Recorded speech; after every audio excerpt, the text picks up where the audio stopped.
Hey everyone, it's Özge. Today I'll be ranking the most common questions I've heard about being Turkish while living abroad. Some of these are funny, others are just wild, but all of them are the things people have actually asked me. So let's get into it. But before we start, don't forget to like, subscribe, and turn on notifications for more content like this. I will rank the questions as green, yellow, and red. Let's start with the first one. How many wives does your dad have?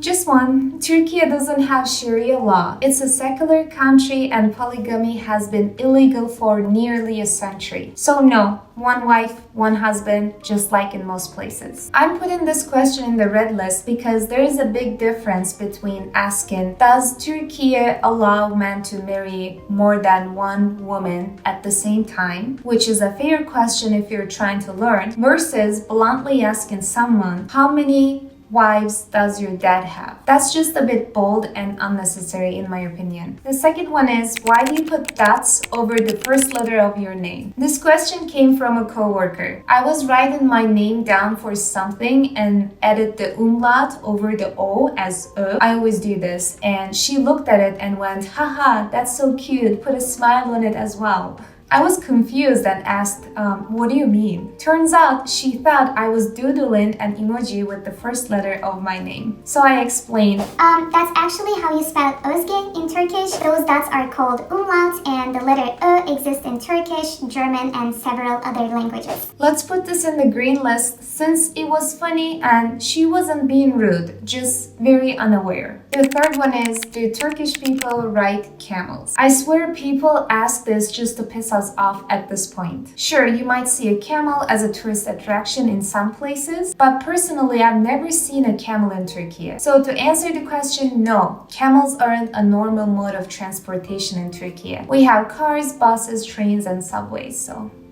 this is going to go on the red list because it's just so annoying. Fourth one is, you speak Arabic, right? By this question, they assume that my mother tongue is Arabic. To answer, no, Turkish is a completely different language. It's not even related to Arabic. It's part of the Turkic language family, which means it's actually more similar to Azerbaijani or Uzbek than Arabic. That said, we do have some borrowed Arabic words, just like English has borrowed words from French and Latin. Of course, there are people in Turkey who speak both Turkish and Arabic, but that doesn't make Arabic our national language. In fact, only about 1.2% of Turkey's population speaks Arabic, and most of them are bilingual in Turkish and Arabic. I'm going to put this question in the yellow list. Okay, be ready for next one. Are you allowed to drive in Turkey as a woman?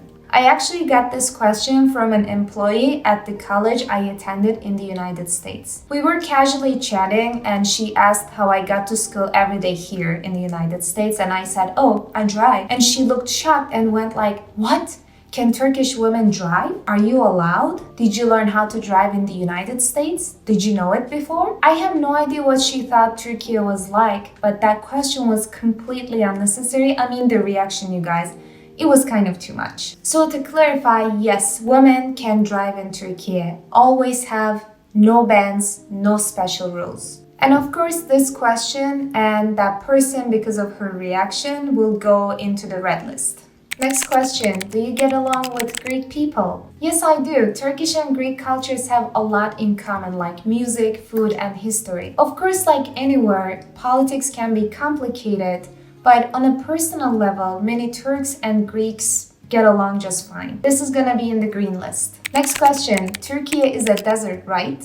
Okay, let me put some pictures of Turkey on the screen while I answer this. Turkey does have semi-arid regions and areas that can experience drought, but it doesn't have true deserts. In fact, Turkey is a peninsula surrounded by 3 seas. We have beaches, mountains, forests, and even ski resorts. So no, Turkey isn't all sand and heat. It's actually super diverse when it comes to landscapes. This is gonna go into the yellow list. Next question, do you cover your head or wear a burqa when you go back home? No, I don't. Turkey is diverse. Some women choose to wear a headscarf for religious reasons and some don't. It's a personal choice, not a law. And burqas, those are more common in some other countries, but not really in Turkey. I've only seen a few people wearing burqas in Istanbul. To put that into perspective, Istanbul has 15.7 million people and is home to people from all over the world. So seeing a burqa there doesn't mean it's common in Turkey. It just means it's a global city with diverse cultures. I'm going to put this question in the red list. Next question. What do you think about this specific TV show? So if you don't know, Turkey is one of the top exporters of TV series globally, and I believe it's the third largest after the US and the UK. Turkish dramas are especially popular in the Middle East, Latin America, and parts of Europe, and honestly, I get why. A lot of my Latin and Indian friends assume I know all the Turkish TV shows, but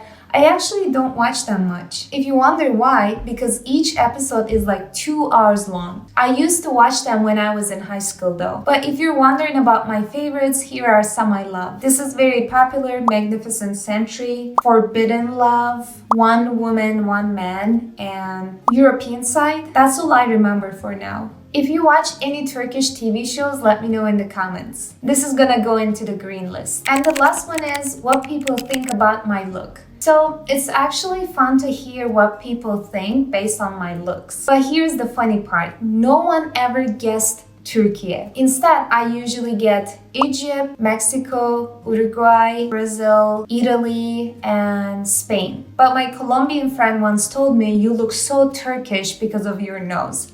I don't know what you guys think about my nose, if it looks Turkish or not, but honestly, I think I have a Mediterranean look. But what do you guys think? Where would you guess I'm from? Let me know in the comments. I'm going to put this question in the green list because I actually enjoy hearing about people's guesses. That's it for today's video. I hope you guys enjoyed watching this. If you have more questions or funny assumptions, drop them in the comments. But I can't promise that you won't end up in the red list. Take care and see you next time. Bye-bye.